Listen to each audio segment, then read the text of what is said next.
Hello, everybody. It's Dave Neal, stand-up comic and host of Bachelor Nation News. I have a Bachelor recap for you right now. That's right. Fantasy Suites were last night, and Joey had all three of his finalists, Kelsey, Rachel, and Daisy, vying for a shot at love. Follow me on Instagram if you want to love me. Appreciate all the support out there. Oh, we're so close to 23,000. We're at 22,900. So if you haven't already, go over there and give me a follow. And don't forget the morning and afternoon Bachelor Rush Hour podcast. Got all of your entertainment in one place.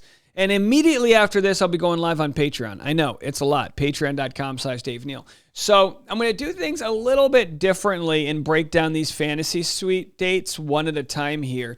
Normally I take notes, read them back to you, no edits, no jump cuts. But here's the deal, right? With fantasy suites, there's all the interesting things are what happens behind closed doors, and then we're forced to look at whatever editing they give us to show what might have happened. Was there a sprinkler going off? Is that a metaphor for fertility? We have no idea. But either way, we have Joey here saying that he saw his worst nightmare coming true. All right, give it up for this generation. They don't know a good thing when they have it. What's your worst nightmare? 3 beautiful women all wanting to spend a night with you? No, of course, Rachel starts it off here. And I don't know if this is the exact order of operations. Reality, Steve reminded us that the timing of these dates, even though they had Golden Bachelor alumni helping them out, the show hadn't aired yet. So the Golden Bachelor. So these women, Rachel, Daisy, and Kelsey, didn't know who these older ladies were. Although, of course, I'm sure they were told, hey, they're on the new show coming out. But what they probably didn't realize is how much of a celebrity these ladies are going to be. I mean, some people are wondering, will Susan be the first Golden Bachelorette? Some think it could be her. I have no idea. I have no idea who it might be. They haven't announced it yet. It will be filming very soon, I guess after the next season of The Bachelorette films, which might be one of the final 3, or Maria. Those are, generally speaking, the final options here. So either way, Rachel goes on her date. They do the cenote thing, which, of course, they jump into the waters and do the whole thing. Beautiful Tulum, Mexico. Looks lovely. But then Rachel hurts her jaw, which is very strange. I mean, you can't imagine, of all the injuries you could get on The Bachelor, you would not think jaw would be one of them. But either way, I think she made a little bit of a recovery, which did put a little bit of a damper on their big night, because you have to think, if you're Joey, if you are on the fence with any one of these ladies, you might wonder, hey, could a night alone be the thing that puts us over the edge? I mean, sexual chemistry is important in a relationship. And if you, don't do the tango well with your partner, or, maybe they have bad breath, or they manscape weird, or they do this weird, maybe they gyrate too hard in the sack. Who knows? Any number of things could ruin a good party, right? I know we've all got examples of the ick coming out when we realized that somebody we liked in front of the cameras wasn't who they were behind the cameras. We saw this with Zach Shellcross and Rachel Recchia. They went into their fantasy suite ready to do the horizontal tango, and they left the fantasy suite looking like they were siblings. They were like, ew, gross, get away from me. I was like, what happened in the fantasy suite? Then we saw Zach Shellcross with Gabby, of course, and with Gabby, they had good sexual chemistry, I guess, because he felt the need to tell the world that they had sex, and then, of course, he chooses Katie, somebody else. So it's a trap.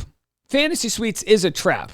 And maybe back in the day, you could hook up with all 3 of them, and no one would care. I just testing the product.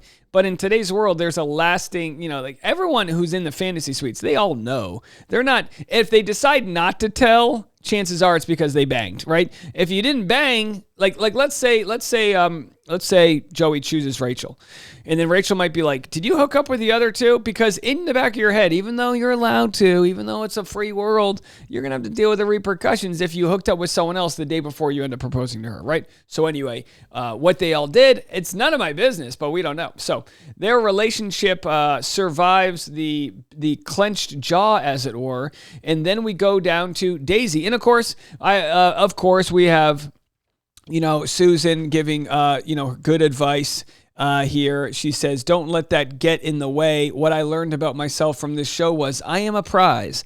I am what a man needs. You have to love yourself before you can love anybody else. There you go. Absolutely. So then we move on to Kelsey. Kelsey gets Leslie, which is interesting because we loved Leslie, but of course Leslie was the woman who Gary thought he was going to choose, and then he, I guess, after the fantasy suite changed his mind. We still don't really know exactly why, but it didn't work out.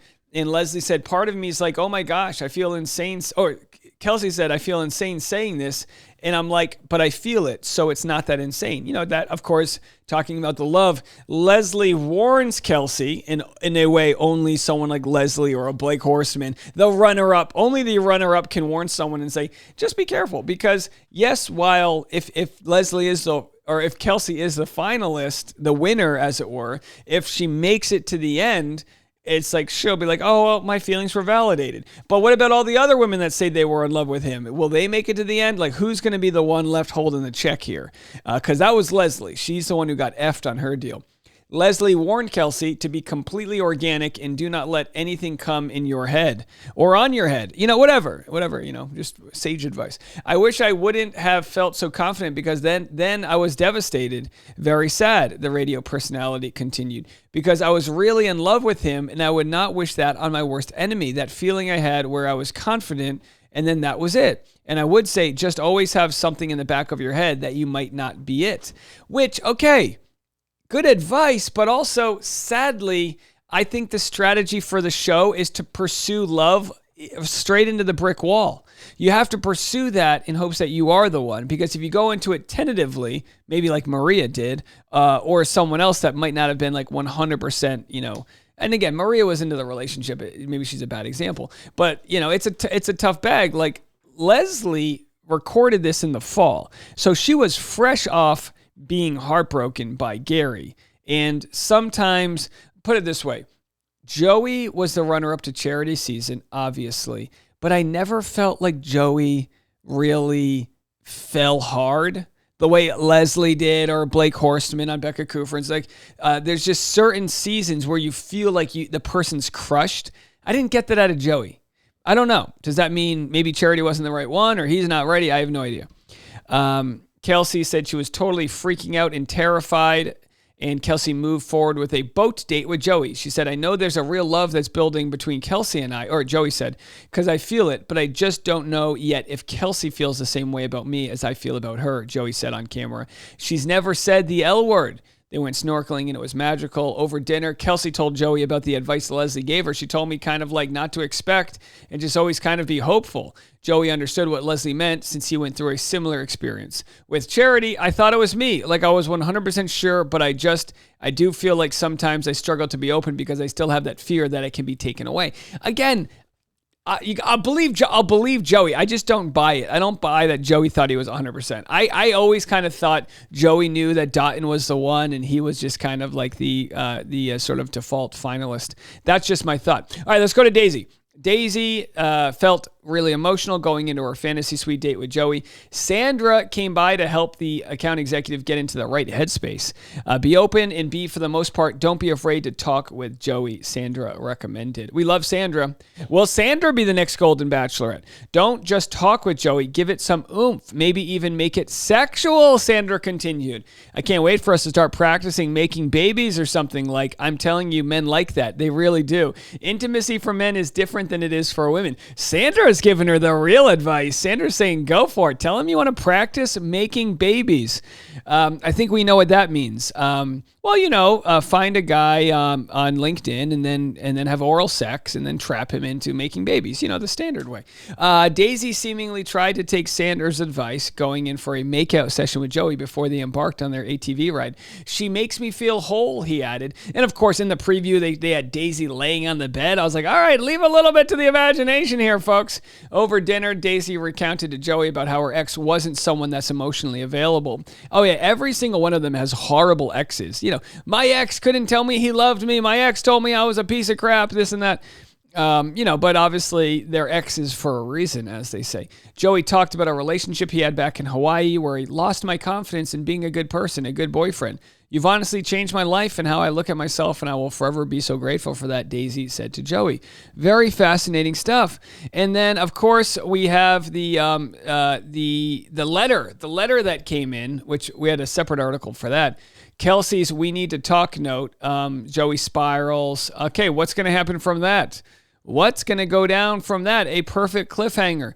You never want to get a "we need to talk" letter. It's never like, "We need to talk. You've saved a bunch of money by switching your car insurance to Geico." It's never that. So, you can understand that she might be feeling a little bit of a certain way. Let's see if we can find the letter here. She decided to leave Joey a note that reads, "We need to talk." Joey began to freak out shortly after opening the letter.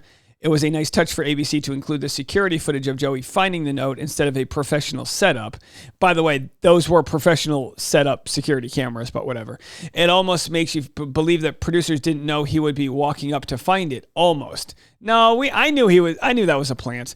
I don't understand what this is. I'm confused. I didn't expect to see a note on my door. Usually when someone writes, "We need to talk," it's scary and you think it could be something went wrong. Joey said he nearly cried, and I don't understand what could have went wrong because I haven't said anything to her.